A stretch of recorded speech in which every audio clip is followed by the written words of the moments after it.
استفاده از گوجه به عنوان سلاح در یک جنگ در اسپانیا تا شب آتش زدن جادوگران در جمهوری چک. سلام، با ما همراه باشید تا 10 تا از سنت‌های عجیب کشورهای مختلف را بشناسیم.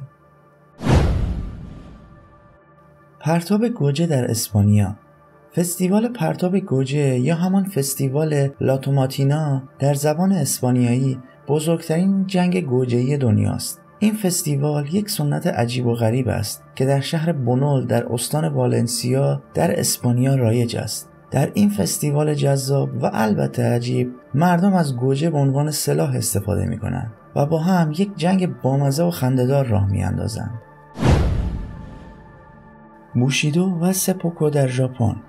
بوشیدو یک راه و رسم خاص زندگی سامورایی است که به وفاداری، قدرت و صداقت توجه ویژه‌ای دارد. سپوکو هم یک نوع خودکشی سنتی است که توسط پیروان بوشیدو انجام می شود و به نوعی جایگزین شکست است. این رسم و سنت عجیب و غریب تا امروز هم ادامه پیدا کرده است و هنوز که هنوز است پیروان این سبک زندگی به این رسم خودکشی پایبند هستند. در واقع در گذشته سامورایی ها معتقد بودند که خودکشی به سبک سپوکو بهتر از شکست و تسلیم شدن در جنگ و یا حتی فرمان بردن از دشمن و تاب آوردن مشکلات این چنینی است. امروزه هم مردم سنتی ژاپن به هنگام مواجهه شدن با مشکلات یا مرگ عزیزانشان در طی یک نمایش علنی و در طی یک مراسم دست به خودکشی یا همان سپوکو میزنند و شمشیر را در شکمشان فرو میکنند. رسم آنزار آگونا در اسپانیا. این رسم بسیار معروف در اسپانیا به معنای رسم روز غازهاست. در این روز یک غاز به گریس آغشته شده و بعد در روی یک طناب در یک ارتفاع مشخص از آب وصل می شود. مسابقه از اینجا شروع می شود و باید مردهای جوان با قایق در زیر غاز نامبرده قرار بگیرند و بعد تمام تلاششان را بکنند تا با پریدن دستشان به این غاز بیچاره برسد و سرش را ببرند. این رسم در واقع تست قدرت، استقامت و چابکی است و مردان تمام تلاششان را در این مسابقه به کار می‌بندند تا برای ازدواج با دختر محبوبشان شایسته به نظر برسند. با تمام عجیب و غریب بودن آنزار آگونا، خوشبختانه مثل گذشته‌ها در این مراسم از غاز زنده استفاده نمی‌شود. علاوه بر این، سنت روز غازها فقط در شهر لکیتیو به عنوان بخشی از فستیوال سن آنتولین در شمال اسپانیا برگزار می شود. رسم کرامپوسلاوف در اتریش، آلمان و سوئیس. کرامپوس ها یک سری موجودات شیطانی هستند که با زنگوله در خیابان‌های منطقه آلپ میچرخند و با صداهای مخوف و چهره‌های ترسناکشان کودکان و بزرگسالان را میترسانند. در واقع این کرامپوس ها چند مرد جوان هستند که لباسهای شیطانی و ترسناک به تن کردند. این سنت عجیب و غریب که از آن به نام کرامپوسلاوف یاد می شود در 2 هفته اول ماه دسامبر و معمولاً در روز 5 دسامبر برگزار می شود.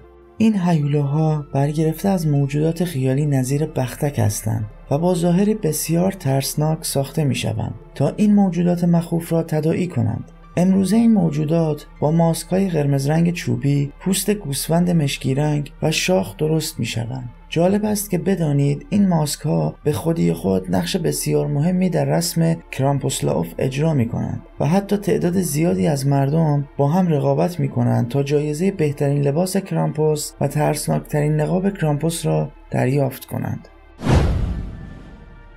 پرش از روی کودکان در اسپانیا. شاید باورتان نشود، اما ساکنین یک بخش کوچک از شمال اسپانیا یک فستیوال به نام فستیوال پرش از روی کودکان دارند که در آن کودکان خردسالشان را روی زمین میخوابانند و از روی آنها میپرند. این فستیوال که در زبان اسپانیایی به نام ال کولاچو شناخته می شود با هدف دور کردن شیطان از فرزندان برگزار می شود. در این فستیوال عجیب و غریب مردان لباسهای شیطانی به تن می کنند و در میان کودکان می دوند و از روی آنها می پرند. اجرای این رسم کار خطرناکی است و ممکن است به کودکان آسیب برساند. رسم هاکا در نیوزلند. هاکا یک نوع نمایش دست جمعی است که افراد در آن صداهای خاص و حرکات نمایشی صورت می دهند و سرودهای دست جمعی با صدای بلند می خوانند. پایکوبی، فریاد زدن، زوزه کشیدن، تکان دادن زبان و کوبیدن دست به سینه از اصلی ترین کارهای افراد در این رسم است. جالب است که بدانید این نوع نمایش دست جمعی برای رجزخوانی در زمان جنگ و یا ترساندن تیم رقیب انجام می شود. سوراخ کردن بدن در هند. در هند مردم برای نشان دادن مریدی خداهایشان قسمت‌های مختلف بدنشان از جمله زبانشان را سوراخ می‌کنند. این سنت عجیب و غریب در فستیوال تایپوسام هند اجرا می‌شود و یکی از عجیب‌ترین رسم‌های دنیا به شمار می‌آید، چرا که پروسه سوراخ کردن بدن شرکت کنندگان بسیار دردناک است و با این حال به کرات توسط مردم هند انجام می‌شود. سنت عجیب و غریب برزیلی ها برای پذیرش اجتماعی. یکی از عجیبترین مراسم جهان مربوط به برزیلی ها می شود. جالب است که بدانید پسران جوان قوم ساتارماوه برای ثابت کردن شجاعت و قدرتشان دستان خود را در یک سبد پر از مورچه فرو می کنند. نیش این مورچه ها واقعا دردناک است، اما این جوانان حاضرند تمام درد آن را تحمل کنند تا به عنوان یک پسر شجاع شناخته شوند. سنت پولترابند برای ازدواج در آلمان.